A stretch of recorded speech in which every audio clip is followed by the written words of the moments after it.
Hello, everyone, and welcome to today's webinar. We are definitely excited to have you here and to have Megan here presenting Bridging the Gap. So a couple of just quick housekeeping things for you. Many of you did submit questions at the beginning when you registered for the class. Some of those are being addressed as Megan goes through her presentation. And then at the end, she is going to take questions. So anything that is unanswered, we'll make sure we give it to her then, and we'll feed her that. And then any additional questions that you have, I'm going to give you two choices. One is just to type them in as we go through the presentation, and I will scroll through those at the end and give them to Megan to answer for you. And then the other option is at the end of the conversation today, she's going to invite those questions. There are quite a few of you on the line, so unfortunately you all are in mute mode. Now, one question that did come in advance, and I want to make sure and give you the information on that, is you were asking if this presentation was going to be available after the fact. So all of the recordings from the presentations we do are loaded on our YouTube page, and so we will email you a link to today's presentation on the YouTube page, so if you want to go back and hear it again, you're going to have that opportunity. So we're definitely excited about that possibility. I do want to share with you a little bit about Megan. I've got to say, it's just been a delight working with her. So in terms of Megan Huber's background, she works with service-based women entrepreneurs. She's got a package for leveraging and delivering their coaching programs in the online environment so they attract the clients they love and take the big, bold income leaps. She does this. Megan actually incorporates some teaching and facilitation into her work, and I love that she does that because that's a great setup. We have the next free webinar is going to be on the difference between coaching, teaching, and facilitation. So the program that she offers with her clients incorporates several of those elements. She works with people to implement simple, repeatable steps and to take step-by-step, customized daily action on high-priority activities. In terms of her background for figuring out how to do this, she has a bachelor's in business management from UNC and a Master of Arts in teaching from East Carolina University. She has an 8-year teaching career with both face-to-face and virtual, and then she turned her attention to entrepreneurship in coaching, international travel, and then hanging out with her husband Sean and her daughter Brighton. And I want to share with you that her husband Sean and Megan are both certified professional coaches. So very excited to have her here, and she has done some amazing work and is offering just a ton of expertise. So thank you to Megan for being here. Welcome. And Megan, let me turn it over to you.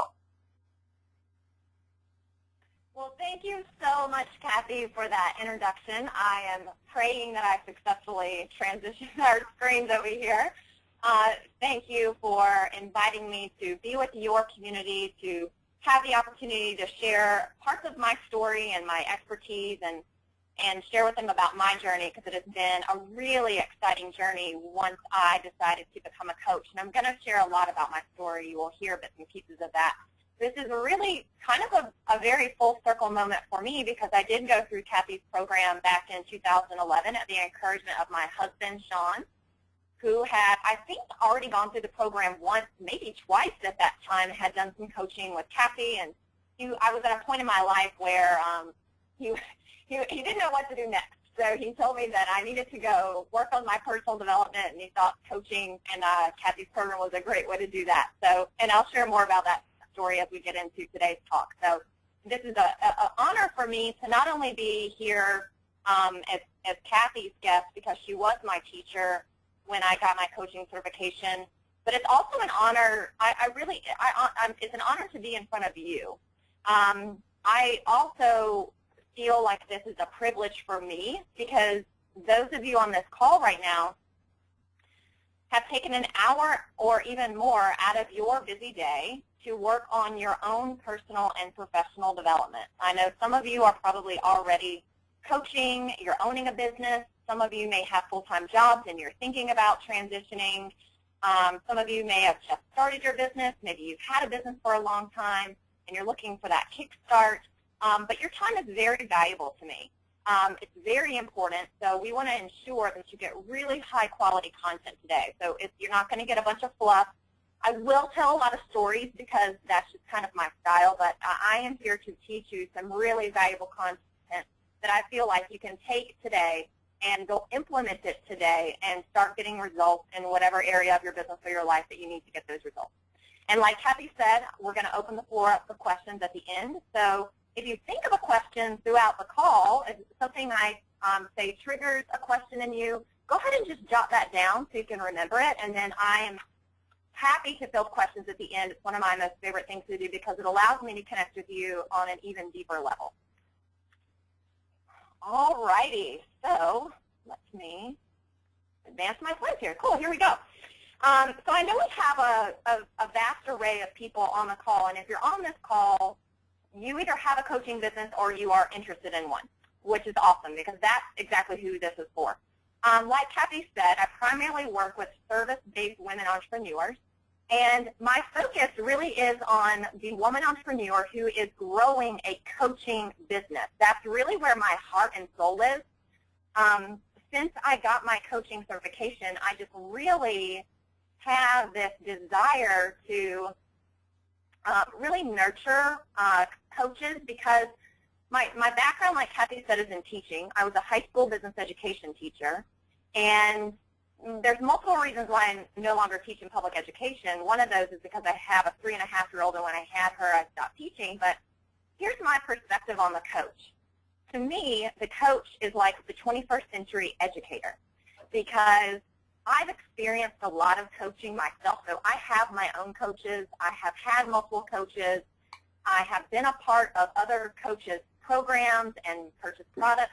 And I literally feel like I have gotten, it's equivalent to like going back and getting a PhD, the amount of coaching I've received and programs I've purchased and been a part of and masterminds. And I see my own coaches as my mentors and my teachers. And to be quite honest, I feel like I've had to unlearn some of the things that I was taught, not just in school, but from society in general. And we're going to talk a little bit about that. So I really have a heart for people who have this desire to be a coach because you are teaching your message. You are equipping your clients with this level of expertise. You have this solution so that they can go out and be the better version of themselves, whether you are helping them with their health, with their lives, with their relationships, with their love lives, with their family, with their business, with marketing. You are the 21st century teacher. So this call is really great for people who are specifically interested in either growing from the place that you're at right now in your coaching business, especially if you're looking to grow online. That really is my area of expertise.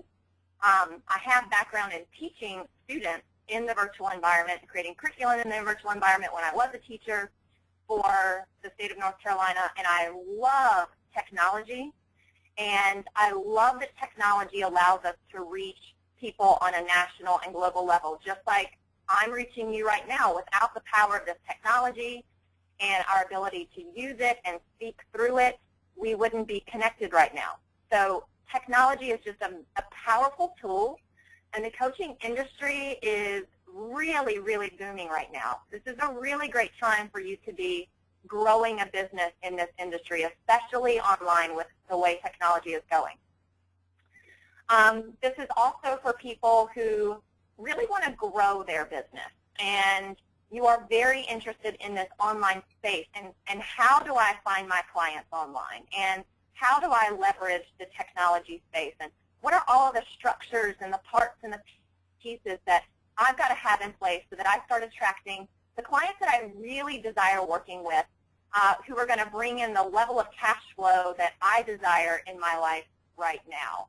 A lot of the people that I tend to attract and work with are usually, this isn't always the case, but typically they have been in their coaching business for a couple of years, and they're already making some money, And a lot of what they're doing has been at a more local level. And when I say local, I mean face-to-face. So perhaps they're doing a lot of networking or reaching out to people at the local level, and they have gotten to a certain point with that, and they're happy with it, but they're really ready to really share their message on a bigger scale and play a bigger game, and we can do that through the technology that we have. So let me tell you a little bit about myself. Like I said, I love storytelling. I love listening to other people tell stories. It's one of the best ways I have found that I learn.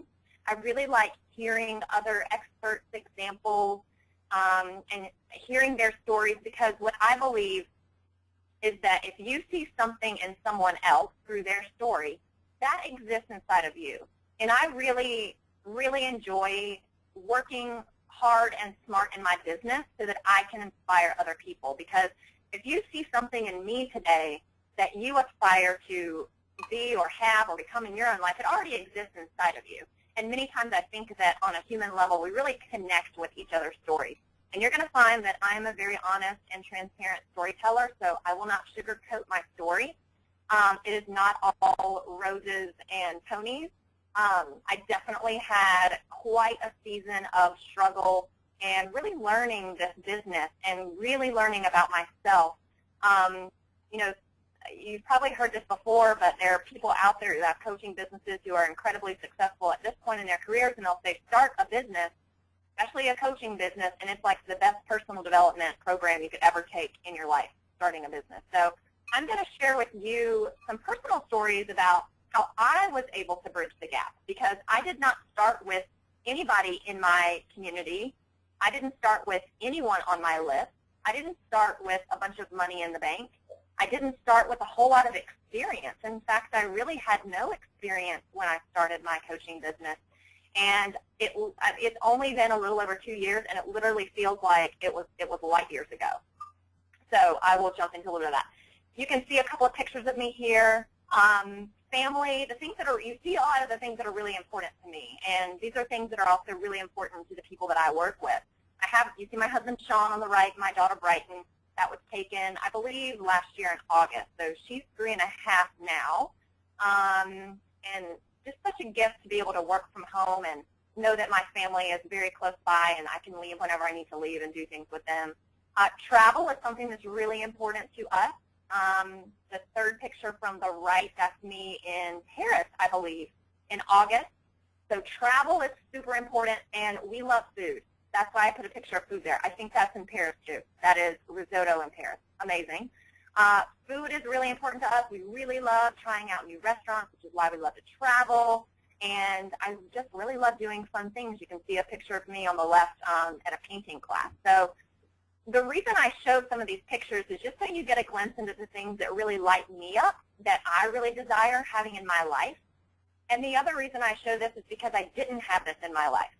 And I think that we always, especially women, I think women do this a little bit more than men, we're dreamers. And when we're little girls and teenagers and even into our early 20s, we're dreaming about how we really desire to lead a life. And we don't always incorporate growing a business when we're that young, but those desires are so accessible. Like Paris is available. The husband is available. The great food is available. The fun is all available. And for a long time, none of that was in my life. So now it all is, and a lot of this is in my life, not only because it's always been a desire of mine to live my life this way, but my business has allowed me to incorporate the type of lifestyle I really desire. And for everyone, it's a little different. So you heard that I was a teacher, and I was. I didn't go to college to be a teacher. I got a degree in business, then immediately went into a master's program to become a teacher. And I kind of did that because I didn't know what else to do, and my mom was a lifelong educator, and she kind of encouraged me to do that. And I always enjoyed teaching other people, so I thought, okay, I think I can be really good at this, and I kind of knew the public education scene because of my mom. So I was a teacher face-to-face at actually the high school I graduated from. I worked there for 5 years, and then I also worked in the online environment for 5 years, and there was some overlap. So total, it was about 8 years of teaching. And I was the teacher who said yes to everything.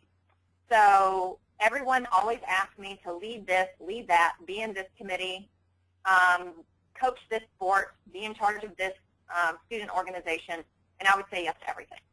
And I ended up, this is before I had kids, or my one daughter, I was putting in about 70 hours a week. And I'd get to school by 6:45 in the morning. There were days when I wouldn't leave until 7 p.m. I never left the school building before 5:30.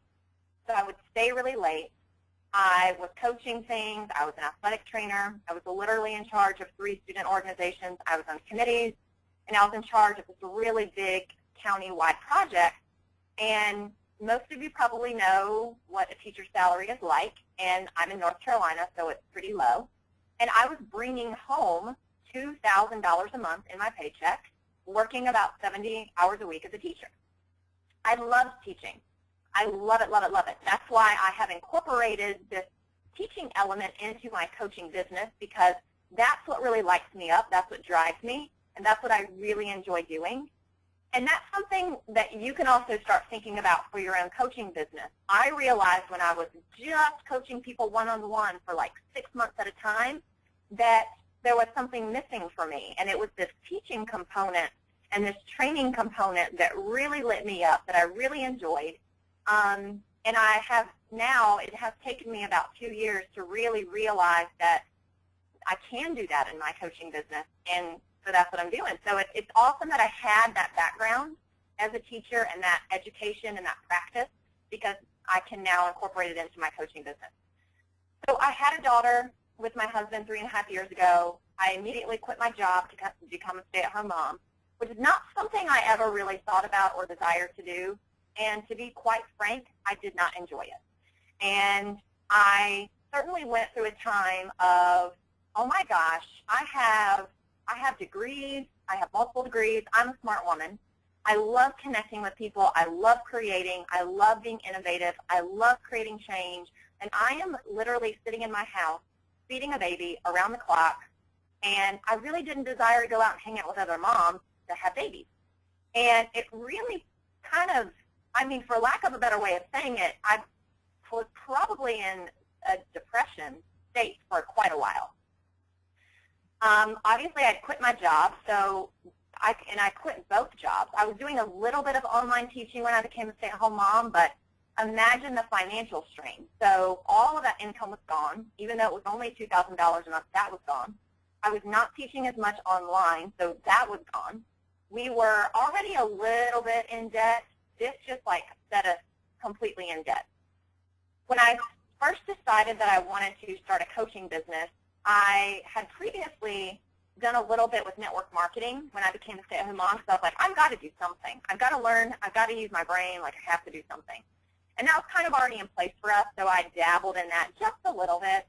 And then my husband got to a point where he didn't know what else to do, and he actually encouraged me to get a coaching, go through a coaching certification program. And I actually did the program initially for my own personal development. I was not actually intending starting a coaching business, and throughout that process, I really fell in love with coaching, and I saw a way for me to combine my passion for people, my passion for teaching, and really bringing out the best in others. And I felt that having the skills to be a coach and then to continue to work on those skills to be a more masterful coach was really going to allow me to help people and grow whatever business I wanted to grow. So I started my business 2 years ago in January of 2012, and I earned in 2012 less than $10,000 in my coaching business. Now, not everyone only earns $10,000 in their first year of their coaching business. However, I did. I really struggled that first year, and that was my big gap. I did not aspire to earn $1,000 a month in my coaching business, and I believe that year, I don't know how we did it. I guess it was credit cards. I guess I probably borrowed some money. I invested a lot of money in myself, in my business that year. I started working with a coach. I didn't know anything about the coaching industry, and especially online marketing at the time, so I was buying programs. I was taking classes. I was buying home study programs. I was in a coaching program, had a coach. So there was a lot of money going out. And there was a big gap between the amount of time, effort, and energy and money I was putting into my business. There was a huge gap from that and what I was actually bringing in through my coaching business and what I really desired. I never saw myself growing up earning $1,000 a month. I certainly didn't see myself earning $1,000 a month when I started my coaching business. I was thinking about 6 figures, which is incredibly possible in this industry. It's possible to be making tens of millions of dollars in the coaching industry.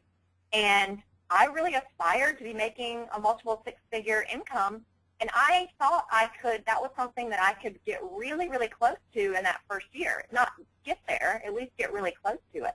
And it wasn't happening. I made a lot of decisions based on what I didn't have. I was paying a lot of attention and putting a lot of my focus on the fact that I didn't have the money, or I didn't know enough, or what if I'm wrong? And I realized that I had to do a lot of internal work. So much of my success has come from the level of internal work and personal development that I have done. Just last year, so 2013 was my big sort of breakout year. I was still struggling to hit $1,500 and $2,000 a month in January of last year, January, February. And by the end of the year, I was earning between $10,000 and $15,000 a month and have consistently been hitting those numbers since about October, November. So I was able to start bridging that gap. And it appears to a lot of people on the outside. Now a lot of people ask me, how did you do it? Oh my gosh, like how did you start getting clients? How did you start making money? And I almost at times have a hard time explaining that, because a lot of it was internal work. A lot of it was personal development. I know some of the questions you all have are, how do I fill my pipeline? How do I go out and find clients? And to be really honest, yes, there are certain marketing and sales things that you really do have to know. I mean, obviously there are business building skills that you need to learn and really work on mastering. It is much more about that personal growth and the personal development, internal piece. It was for me, and almost all of my clients, I have very few clients. I may have like 1 or 2 clients that actually really can just focus on the business pieces and the growth of the business with the marketing and the sales and the online stuff, and don't really have to do a lot of the internal work because of where they're at in their lives. Everybody else, you got to do I have to do the internal work before we can even move into those types of things. So today I'm going to be talking to you about those 6 steps to really bridge the gap from where you're at to where you really desire to be in your coaching business. And from my own personal experience, because I've made a ton of mistakes and I have been at the bottom of the barrel, scraping myself up from the top, and honestly, it really did become life or death for me to figure this machine and beast out. And I see the same mistakes and errors or thoughts or beliefs in my clients that come to me as I saw in myself. So perhaps you may resonate with some of these common mistakes that you see on the slideshow here. Some of the things that I see happening with people who are kind of getting like stuck and swirling around in that on the far side of the gap that we really need to start bridging. And one of the biggest things is trying to do it all alone. If I had tried to build my coaching business completely by myself, I would not be where I'm at right now. And when I finally realized that I couldn't do it alone, meaning I definitely needed more expertise in certain areas. I needed more skills in certain things, so I needed to either hire people or take some classes or buy some programs to learn that. And I'm also a mom. I'm a wife. I run a house. I run a business. I also have a personal life.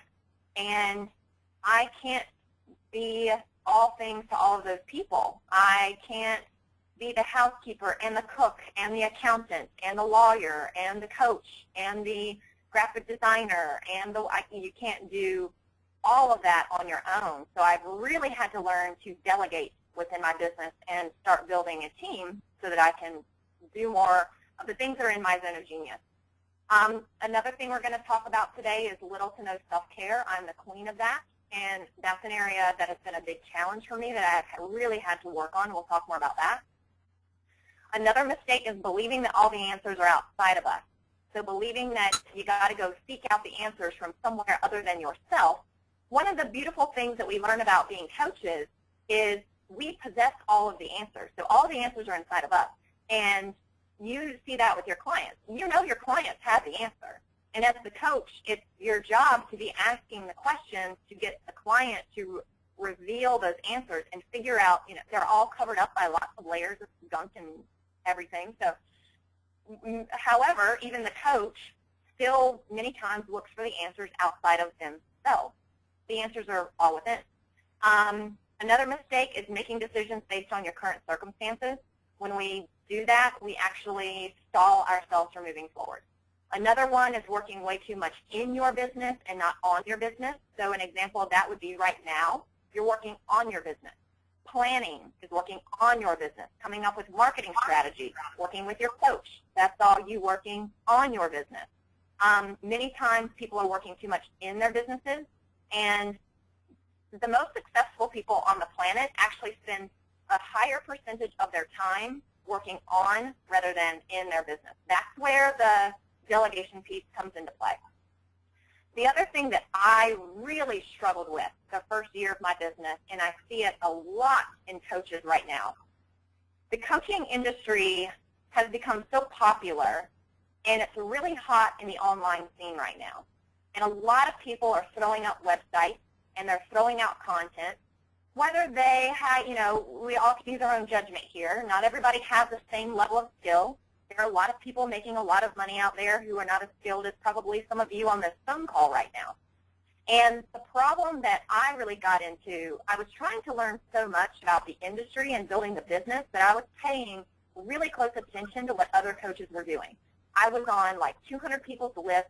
I was reading the way they were writing. I was studying copy. I was looking at their branding, and I thought I had to become that. I thought I had to become who they were in order to be successful. And it's actually the exact opposite. And we're going to talk about taking a little detox from that in a minute.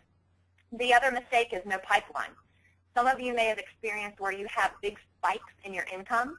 Maybe you have a $10,000 month, and then the next month you have a $2,000 month. Then it goes up to an $8K month, then it goes back down to a $2K month.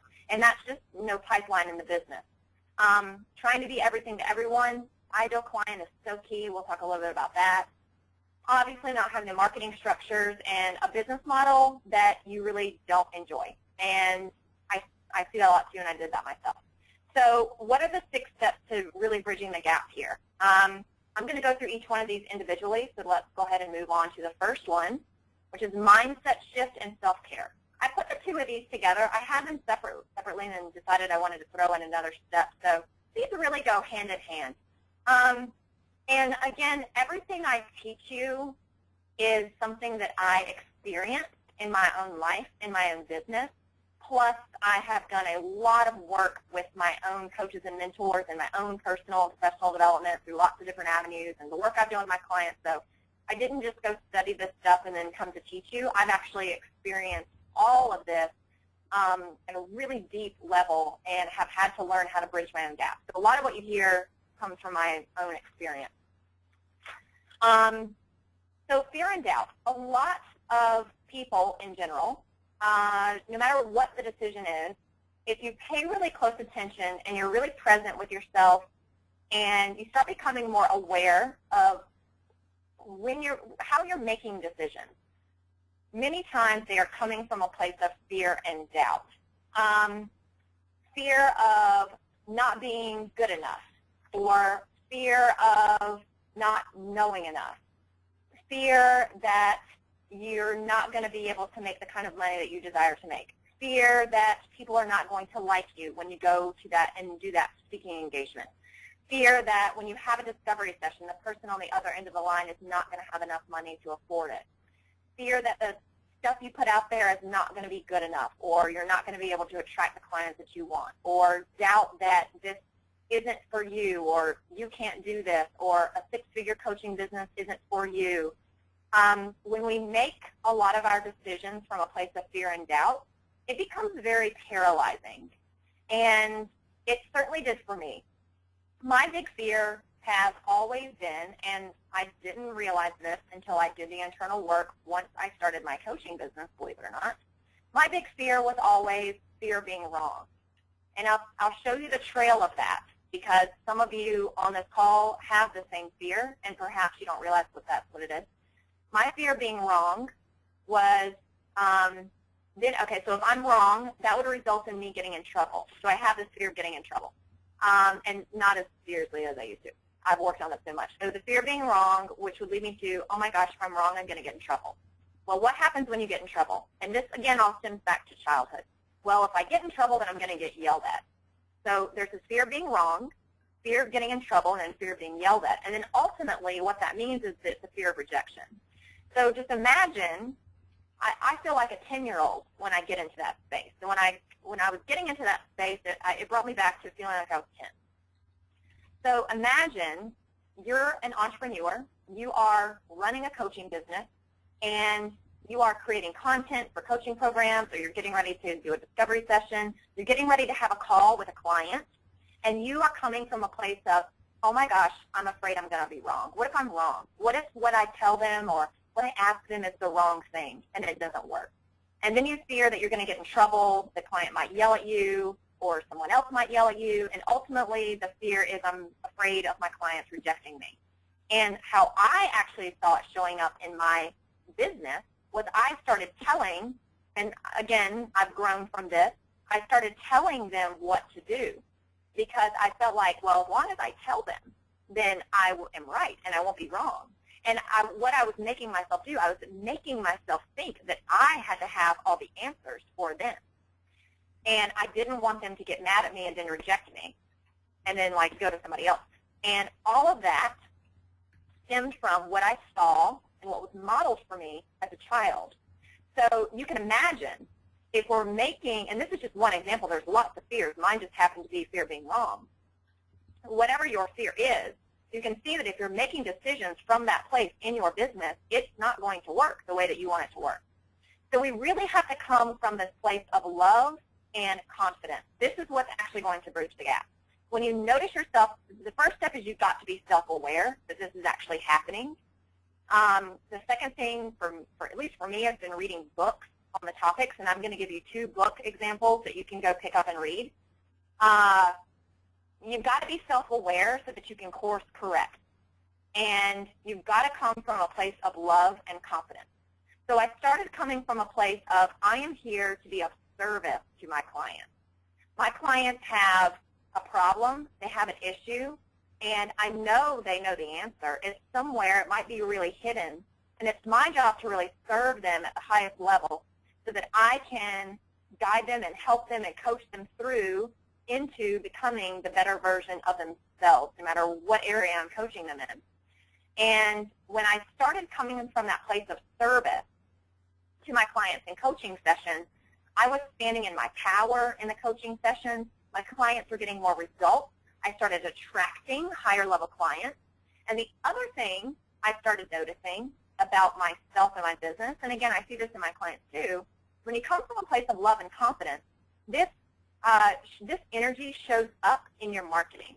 It shows up in your branding. It shows up in your promotion.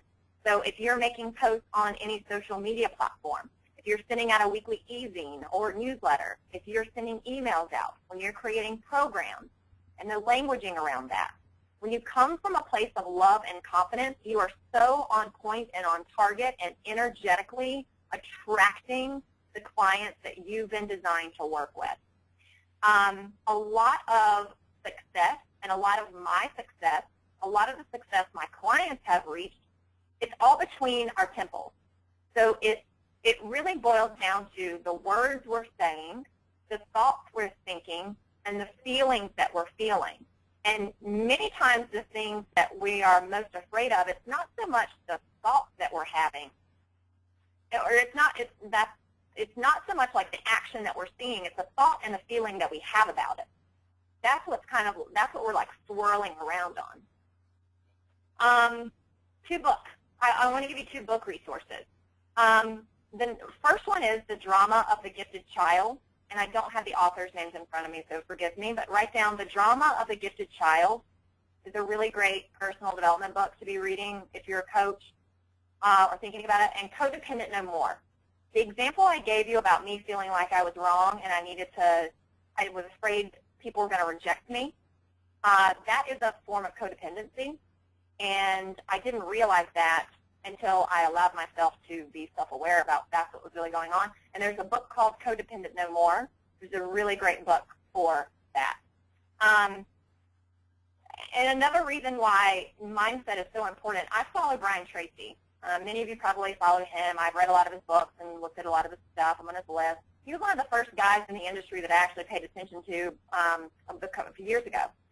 And he says that he likes the 80-20 rule. 80% of the reason why we don't get to where we want to be and why we don't bridge the gap is internal. 80% of it is internal, only 20% is external. And a really great example of that, I have two clients. One is a former lawyer. The other is a former corporate trainer. So the lawyer and the corporate trainer, they both had advanced degrees. The corporate trainer had a master's in education. She had an MED. They both came to me starting their businesses at the same time. So neither one of them had been in business longer than the other. They had both been through the same certification program. It was on productivity. And they came to me for one-on-one coaching in their business. And I'm coaching them both and teaching them the same thing. So a lot of what I coach and teach on is the online stuff and the marketing piece and how to grow the coaching business specifically. And both of them have gotten the same content and coaching from me. One of them is really just kind of sitting on top of the fear. And the fear isn't allowing her to move forward. And she isn't getting the client. She's afraid to go out and get the client. She doesn't know what to post on social media. She doesn't know. She's really afraid to just connect with people and build the relationship. And connection is actually something that really lights her up. So they've both gotten amazing tools and resources from me. The other one is really further along in her fear. And she's already getting clients. She's already made her investment back. She's doing tons of speaking engagement. And they're both she's using the same tools that I gave the other one. So you can be given the most amazing business building tools and resources and information on the planet. But if we don't solve this mindset piece, it doesn't matter how great those resources are, you're not going to be able to use them effectively. And then the self-care piece just on the back end here.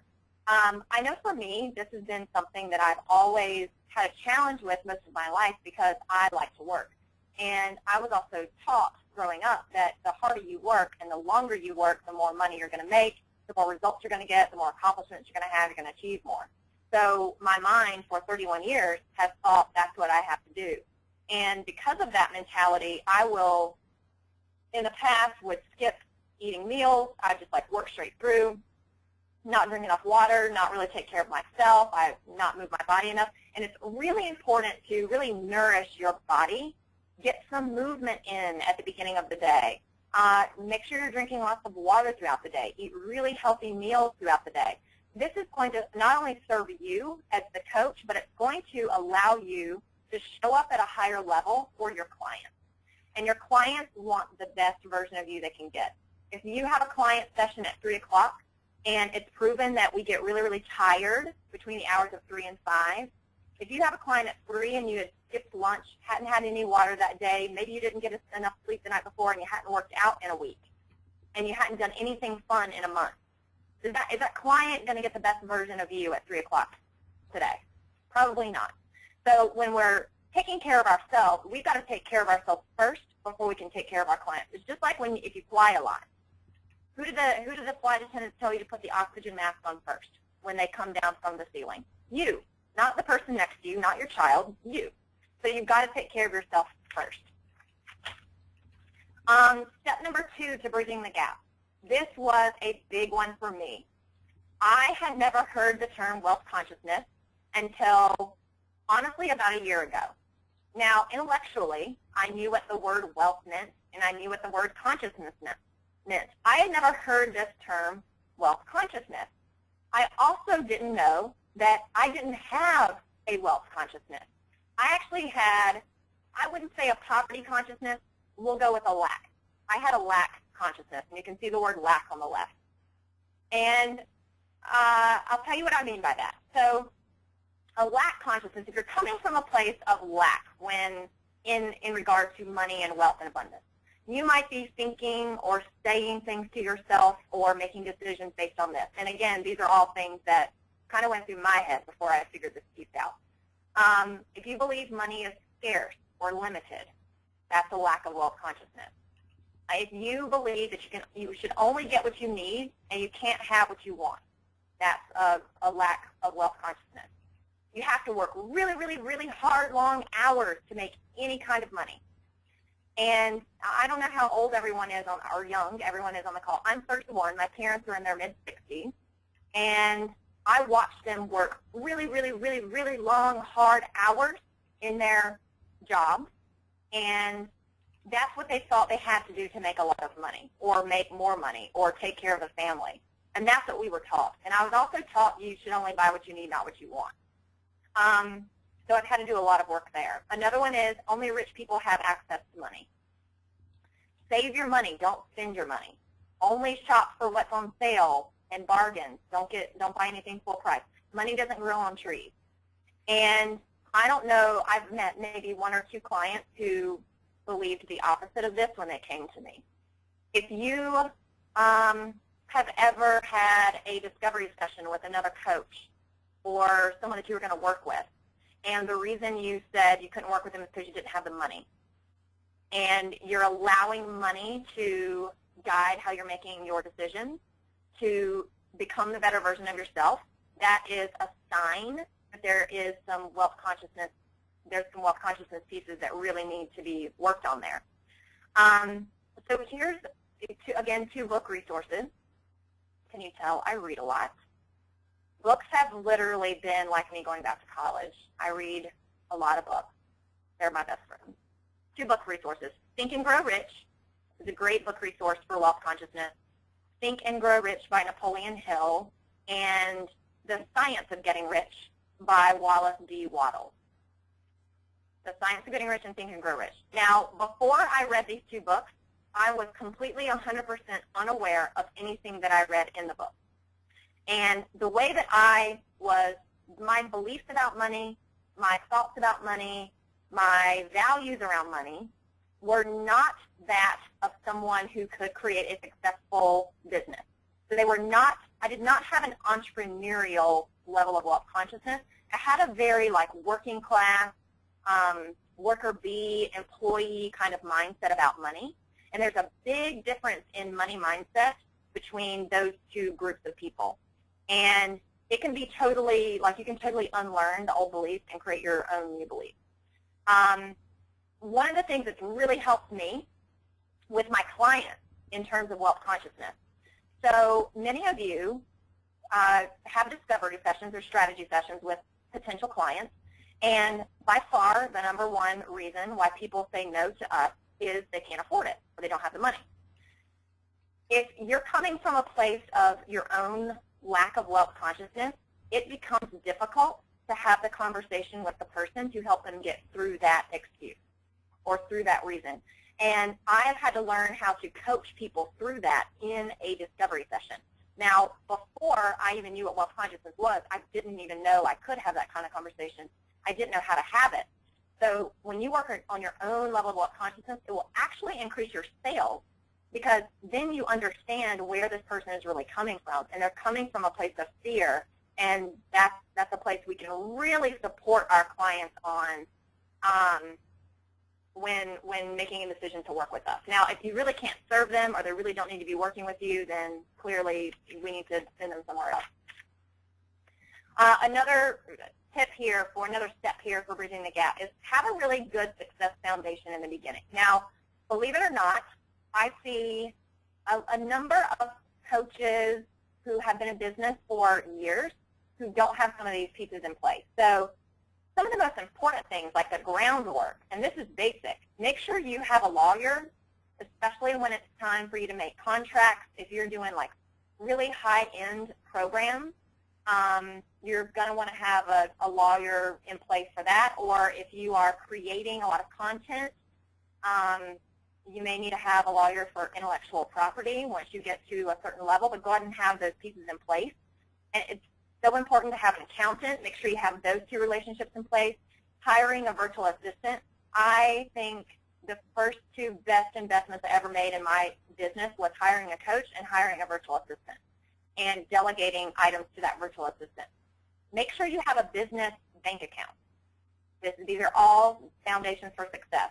Make sure you have a professional email, so no Yahoo, Hotmail, Google, Ymail stuff. Have a professional email. Make sure you have contracts in place for your clients. Make sure you have a policies and procedures document in place. Make sure you have a proper merchant account in place. So all of these things are those structural, foundational pieces that if you're just starting out or if you don't have your coaching business yet, you may be thinking, why on earth do I need to go hire a lawyer and an accountant? You need to at least get the conversation going. So it's not that you need to go spend $1,000 to hire one or the other or both, but go ahead and create that relationship with them so that when it is time, you can go visit them and they can answer a lot of the questions that you have. Other pieces here, make sure you have specific goals and steps and a plan to reach those goals. I like to call it a roadmap. Having a really clear mission and a vision.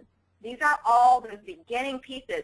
And even if you have been in business for a while and you feel like this is missing, you can go back and revisit these pieces, get them in place, and I guarantee you, you're going to move forward at a much faster pace. And support. This is a huge one. Delegating tasks. You know, the most important thing for us to be doing as a coach is coaching clients, marketing our businesses, so the marketing and the sales piece, and creating content. The question I always like to ask myself when I'm doing a task is, who else can do this? Like billing and scheduling and editing and transcribing, things like that are things that we can delegate to our assistants. The next step to really bridging the gap from where you are to where you want to be is goal setting and achievement, and I did just touch a little bit on that. Make sure at the beginning of each week, I do this at the beginning of each week, the beginning of each month, and the beginning of each 90-day period of time. I have found that for me personally, if I think beyond 90 days, I get a little overwhelmed and make myself think that I have to launch every program idea I have all at the same time, and I feel a little flustered. So I really like creating goals in 90-day chunks, and then I break that down, and I look at those goals broken down from 90 days into a month, and then my weekly goals, and then sometimes even my daily goals. And I actually put in my schedule, in my calendar, that time. I call this planning time. You may call it goal-setting time, but actually putting in your calendar, I'm going to work on my business, and this is my planning and goal-setting session. I do that every day. I have about 45 to 60 minutes every day in my calendar that is just dedicated to goal-setting and planning. I have meetings with my team. We talk about goals for the business and our achievements. I also do quite a bit of reflection at the end of the day and end of the week. And tracking of the goals. Make sure that you are taking your ideas out of your mind and putting them on paper. Because one of the things that I'm seeing a lot of entrepreneurs and my clients is they've got, like if you're an entrepreneur, you're brilliant, you have such a zone of genius, and you've got a lot of ideas. That's why you became an entrepreneur. You've got a really awesome message to share, and too often that's staying in our brilliant minds. And it's not getting out of our mind. And if it doesn't get out of the brain space onto paper with a map of how we're actually going to execute this, and the obstacles and the resources that we need, and the people we need, and the skills we need, and the steps to take, that's when we start procrastinating and sitting on the fear and not moving forward, which then results in us not bridging the gap. So I really encourage you to put time in your calendar to goal set and plan and create a roadmap. You do not need to know every single step of the way. You need to know a few of the steps. And honor that time in your calendar and get those ideas out on paper. The next step to bridging the gap between where you are to where you want to be is having an authentic marketing plan. And earlier you heard me talk about so many coaches are paying attention to other coaches, and they make themselves think they have to become that person. They have to say things in a way this other expert is saying it because she's teaching the same thing I want to teach. I was so notorious for that, and it freaked me out because I thought, well, what if I say it wrong? What if the way I want to say it is wrong? Or I thought that, like, I just needed to say it the way they said it and create my business model around their business model and mimic it, and it doesn't work. So one of the things I did in my business a while ago, I decided to take a 90-day detox from looking at other coaches' stuff. Like, I stopped reading the emails they were sending me. I stopped going to their websites. I stopped paying attention to what they were doing so that I could pay attention on who I actually was. Because your marketing and your brand needs to have your personality stamped on it. I know there are probably some questions about branding. Your brand and your marketing is all about you. And, or not all about you, it's all about your client, but you got to show yourself in your marketing and your promotion. That's why I like storytelling so much. So people love stories. Storytelling is the hip way to be marketing authentically right now because no one else can tell the stories you can tell. A lot of other people can teach the topics you teach. I'm not the only person who talks about what I talk about. I am certainly not the only coach out there helping other coaches build their business online, but I'm the only one who can do it in my unique way, with my unique point of view, with my stories, my experiences, and those are all put into my life for a reason because there are people out there who are waiting to be activated by me. There are people waiting out there to be activated by you. They're only going to be activated by you, your story, the language that you use, and your point of view on the topic that you're coaching on or teaching about or leading. So if you're getting into that space of looking at what everybody else is doing and you're afraid that you can't just be yourself, do the 90-day detox and don't look at other people's stuff. Also, get in touch with what really lights you up, especially in your business model. If it's not private one-to-one coaching every single week for 6 months and you prefer group programs, you can do it. Anything you desire to do in your business in the way that you want to do it, it can be done. It can absolutely be done. If you have the power to have the idea, you have the power to actually make it happen. And again, I really love focusing on 90-day marketing plans. And some of the things that I personally really love in terms of marketing, I'm doing one right now, webinars. I love webinars and teleclasses and JV partnerships.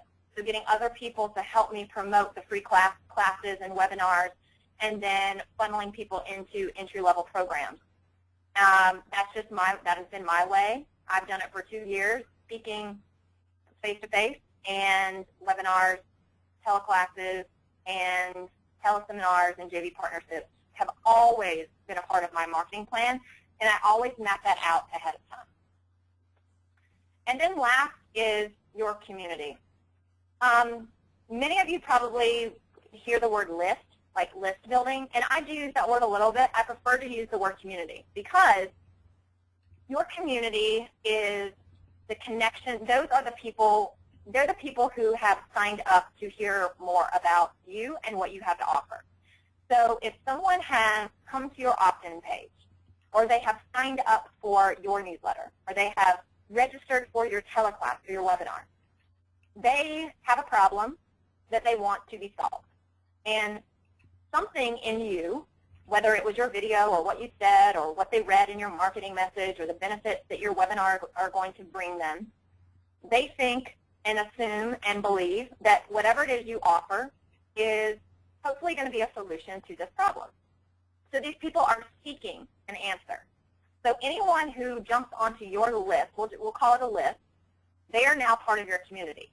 It is our job as coaches to build a connection and a relationship with those people, because we all know that people buy from those who they know, like, and trust.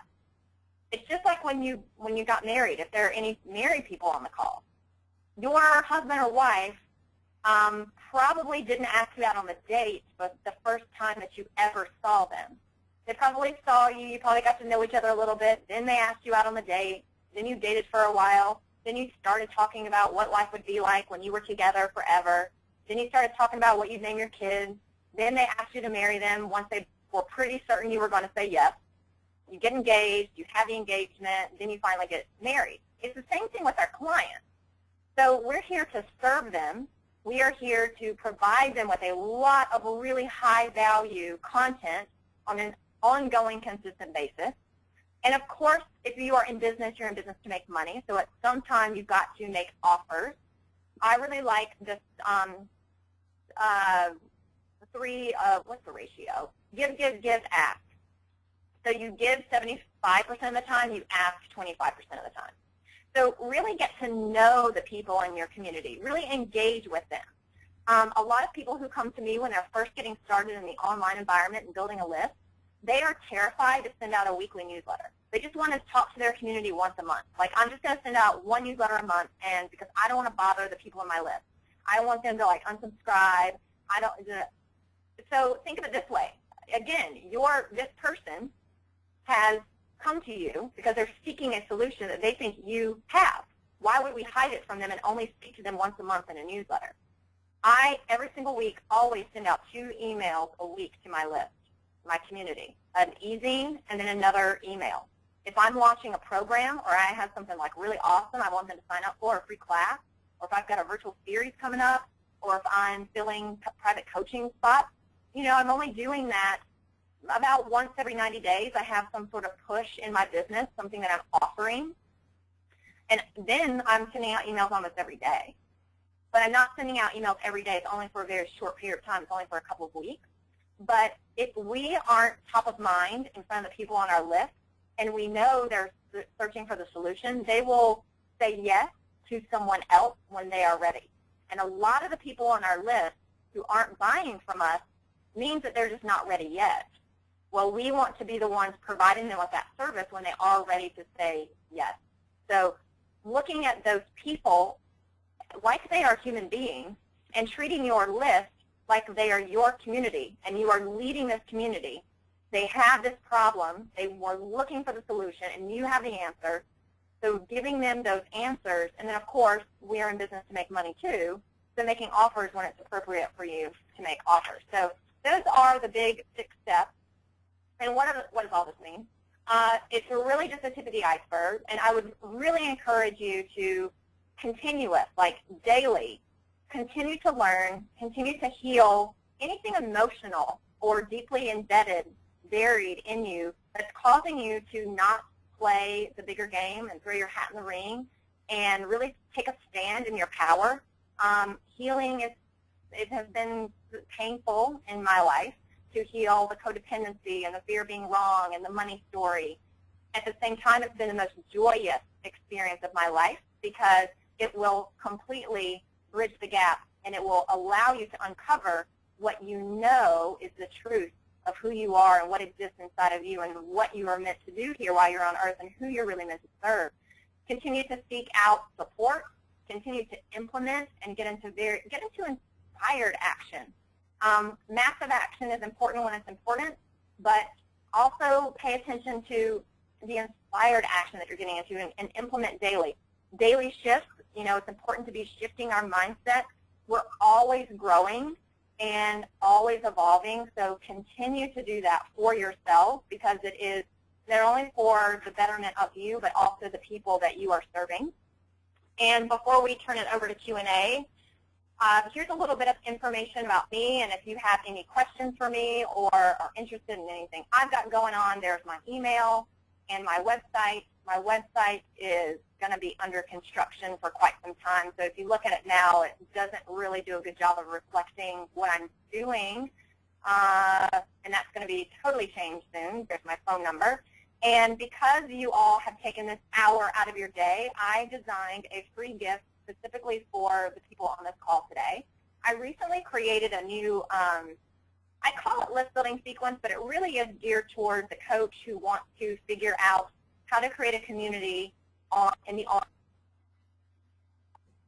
and the components that you need for that. So if you go to meganjhuber.com/build your list, you can download this one page. It's just one page. It's super quick and easy. You can study it and look at what you have set up online to invite people into your community and your world, and then start providing value to them. I've given you the 8 steps that are super simple and repeatable to follow, so that you can go ahead and implement. I mean, you could totally implement that like in the next week if you wanted to. So that is my free gift to you for taking this time to be with your business and with me during this hour. So go download that, and once you download it, you'll be on my list and get my weekly valuable e-zine. And with that, I am all finished, and I'm happy to take questions. Awesome. Thank you so much, Megan. And by the way, people are already typing in how much they have been enjoying and appreciating this. So a couple of things seeking clarification on what you did cover first. You mentioned an author for a codependent memoir, and somebody wanted that author's name again. Okay, the book is Codependent No More, like N-O-M-O-R-E, Codependent No More. I don't know, I don't have that book in front of me, so I don't know the author, but if you I get all my books from Amazon.com. Yeah. You just go to Amazon and type in Codependent No More. It's the first thing that pops up. I think I bought it, I think it was like a cent when I bought it. Yeah, I know the book. I've had it for years and years, so excellent book. Good. And then somebody else was asking you to repeat the name of the person that spoke to the 80-20 rule that you mentioned. Okay. It's out there all over the place, but I first learned about the 80-20 rule from Brian Tracy. Okay. Yeah, Brian's last name is spelled T-R-A-C-Y, everyone, and he's got some phenomenal work out there. So, yes. And then, let's see, Megan, and I've got somebody that typed in your comment about the self-care, and they said, yeah, I just realized I've been going since 7 o'clock this morning. Went and poured myself a glass of water for the first time, so thank you on that. I got to love that one. They also question, what are your recommendations for finding a virtual assistant? I actually found my virtual assistant on LinkedIn, and I hired my first virtual assistant last year. I've had her on my team for about a year, and I found her on LinkedIn. And there are actually, again, I don't know it off the top of my head, but if you just go to Google and type in virtual assistant, there's so many resources out there. What I do recommend is you interview the virtual assistant. So I actually talked to my current virtual assistant twice. I talked to her a little bit just through LinkedIn messages to kind of get a vibe for her. I interviewed her twice because the first time I was too afraid because I didn't think I could afford her. And then I interviewed her again because I finally got to a place in my business. I was making like $3,000 a month when I hired her last year, at the beginning of the year. And I was afraid I could not hire a virtual assistant at $25 an hour. So I hired her for 1 hour a week, which was a total of $100 a month, and she probably saved me 15 hours a month. So I recommend interviewing them, and it's got to be somebody who,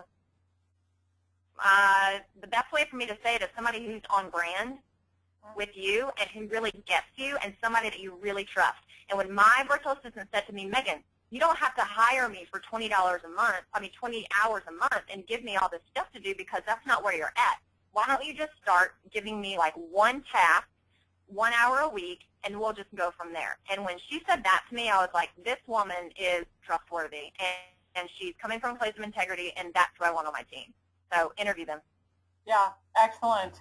And in addition to LinkedIn being a great resource, just asking other people that have a virtual assistant because it's increasingly common. So good.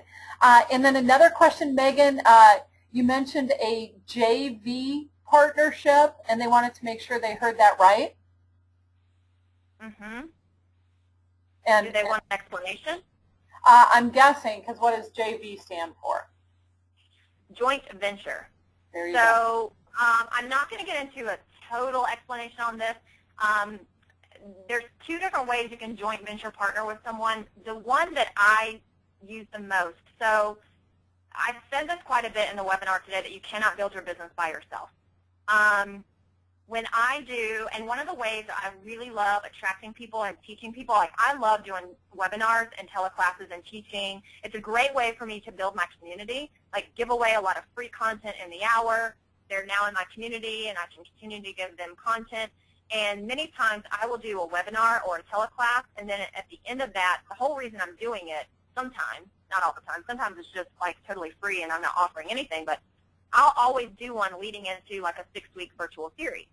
Well, obviously I've got my own list that I could advertise that to, but I also want to attract more people that I don't currently have access to, that are not directly connected to me on my list. So I have connected with other coaches in the industry who they're teaching or coaching something different than me, but we have the same ideal client, which means that my ideal client is probably following them. So I'll get my colleague and say, hey, well, do you mind sending out an email to your list advertising this free webinar I'm doing? I'll give you all the marketing copy. All you have to do is copy, paste it, send it to your list. And if their list is interested, they can come over and opt into my free class and listen to it and get great value. If they like it, awesome. If they don't like it. So it's a great way to connect with other people that they wouldn't otherwise find out about you. Very much like what you're doing right now. Exactly. Excellent. And a couple of people have typed in the author of Codependent No More. The name is Melody, M-E-L-O-D-Y, Beattie, B-E-A-T-T-I-E. So thank you for that, from those of you that typed that in. Okay, Megan, are you okay? I know we've gone over our hour. If you're okay, we'll keep going with the questions. Yeah, I'll take a few more. Okay, excellent. So somebody asked, how important is branding? Oh, branding. So there's two different kinds of brands. Like, you've got to know, most coaches are going to have a personal brand. Some, you're going to have a company brand. But if it's just you, you're just coaching people. Like, I have a personal brand, and I use my name. Like, my website is meganjhuber.com. The brand is important. If you're just starting out, I think the sooner you can figure out your brand, the better, because I worked with a coach one time on branding. This was my branding coach, actually, and she said, and I'm, well, you saw my picture. So I'm pretty tall. I'm 31. I have blonde hair. And I'm basically, for lack of a better way of saying it, it's business coaching. She's like, Megan, everybody out there who's a business coach, they're all women. They're all in their 30s, and they're all tall and blonde, and you look just like them. Like, and you're all saying the same thing. Because what sort of starts happening in the coaching industry is I'm not the only person who does what I do. There might be like 5,000 other people out there who are teaching literally the same thing as me, and we all are in our 30s with blonde or brown hair. And we're saying very similar concepts. And branding is what's going to set you apart, and your brand is you. Like, you are your brand. And the more you know yourself, like, you have got to know your desires, your passions. You've got to completely come from a place of truth. And the better you know yourself, the easier it is to create your brand. And your brand is really, it's a reflection of all the interaction that people have with you, with your emails, with your social media posts, with your programs. And your brand is about, what are people saying about me when I'm not in the room? So after they've experienced some part of me or my business, what are they telling other people about me? Like, my brand, and I'm kind of in the process of changing, like, mine's really evolving right now because I've done so much of the personal development internal piece, and mine has a bit more of an edge to it. And I'm from the South, so I bring a little bit of that into it. I bring in, like, I'm pretty sporty and athletic, but at the same time I can be really super classic and sophisticated. I am not afraid to say the word shit when I coach, or when I'm teaching, and I will say that. So that's like all of me. So it's bringing all of you to the front, and the faster you figure out your brand, in my opinion, the faster you can grow, because people are going to be attracted to the you. People aren't buying your program, they are buying you. Excellent, excellent. And Megan, somebody asked the question, how many clients should the average certified coach juggle within a month? Are you okay with me taking that one? Yeah, I think that is totally, I don't think that's anything that a coach can tell you. Exactly. I think that is totally, you've got to know yourself and your energy level and the way that you desire to work with people. Right. I will tell you from personal experience, just me, this is just me. When I do all of my coaching on Tuesday and Thursday. And I've actually very recently realized that it is energetically a little much for me personally to be coaching for all of my income to be coming from really long-term private coaching clients. Because on Tuesday and Thursday I have back-to-back clients typically. And it's a little much. And I finally realized what was happening to me is I was making myself think and believe like, oh my gosh, I've got to have a full client roster. I've got to be coaching 10 people a week. I've got to have like 40 people a month. And I'm really lit up by teaching and training and the group component because I really love community. I really love to get people together. But I also enjoy the private coaching component. I just had to figure out a way to bring that in. So you've got to know your energy levels. You've got to know what you desire your business model to be. You've got to know what really lights you up in terms of your style. And there's no right or wrong to that. There's no right or wrong answer to the question. And you will, the more you coach people, you will be very guided by your, I call it your higher self. You'll be very guided into what direction to go in. And then also having a coach to talk through that stuff with is also really helpful because that's, I wouldn't have been able to figure that out on my own unless I had the coaches that I've had to help me identify that in myself. Excellent. Excellent. Thank you. The next question, and I have so many, I'm thinking maybe two more, and then we'll have to just respect your time and talk about options for people getting more questions answered. Here's a good one. What were the challenges you underestimated or didn't address up front? Holy cow. There's a laundry list of that. For me, again, my big journey has been internal. Hands down, my journey has been internal. It has been the internal work. It has been the fact that I knew nothing about wealth consciousness and I couldn't figure out why I wasn't making money. And it's because I had a lack of wealth consciousness. I thought like there wasn't enough for me. I guess I must have assumed like the rich people took all the money and like buried it somewhere in the ground and there wasn't any for us. I don't know. Wealth consciousness has been a big one for me, and I didn't know that the first year of my business, and in the last year, I literally study it every single day. So those 2 books I recommended, I read in those every day. I read chapter 4 of The Science of Getting Rich this morning in my morning personal time, and I've read that book many times. So that was a big one. The other big ones were I did not realize that you had to do all the internal work. I just didn't. I had a mother story. I had a lot of stuff I was holding on to with the whole mother thing. I had codependency issues and didn't know it. I didn't realize what that was. And this all starts with becoming self-aware. So I guess what I'm saying is for me, I was not self-aware when I first started. So I highly recommend you get really self-aware about what's holding you back and what that really means internally. The other pieces were thinking I could do it all by myself, and that is a detriment to your business and to your life, to think that you can run a successful 6-figure coaching business and be a mom, a wife, run a household, have friends, and really live the lifestyle that you want to live. You cannot, that is impossible. I believe you can have it all. You can't do it all. You got to have the support. I waited too long for the support pieces. Great insights. Thank you so much. I'm going to do one more question, Megan, and then I'm going to ask you. On LinkedIn, we have a Center for Coaching Certification group. You are a member. If I set up a discussion there thanking you for your presentation today and putting a link to the recording on YouTube, are you open to people entering questions there and responding to them? Yeah, sure. Awesome, awesome. So I will set that up. So everyone, if you have questions and we ran out of time, you're going to be able to put them in the LinkedIn group.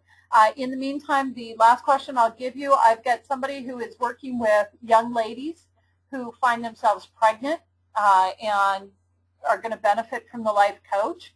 And so the question is, what resources can that coach use getting these young women ready for life? I'm not sure if she's asking what resources she needs in terms of growing her business or resources she needs to give these women. I think resources to give these women. To give to the women? Yes. It sounds like those resources she would be creating and giving to those women as their coach. Maybe I might be misunderstanding the question. Okay. Yeah, well, and often a coach does work with people in terms of co-creating different tools for how they do what they do. And yeah, I'm sure there are a multitude. So let me give you a very closely related question. Do you yourself work with any assessments, and which one? With any what? I missed that word. Assessment tools, and which one? Oh, assessment tools. No, I actually do not. Okay. Excellent. So somebody did ask for the group, the information on the LinkedIn group, so I've sent that out in the question panel to everyone, and we'll include that in the email giving you a link to today's recording. Megan, thank you so much for taking the time for a fabulous presentation. You have literally dozens of comments in the question box, people saying thank you and how much they appreciated it. We will have this on YouTube, so if anyone wants to come back and see it again. And of course, we'll have the discussion going, following up with this on the LinkedIn group. Megan's information is on your screen, everybody. Definitely where that is of value, reach out to Megan as well. So thank you so much, all of you, for being here, for your time and participation today. And Megan, thank you. Thanks for having me, Kathy, and thanks for everyone's attention and questions. This was a lot of fun for me, and I really hope that you got some really good nuggets out of this talk today that you can go and implement and really work on your businesses and your own personal growth. So thanks for having me. Awesome. Thank you again.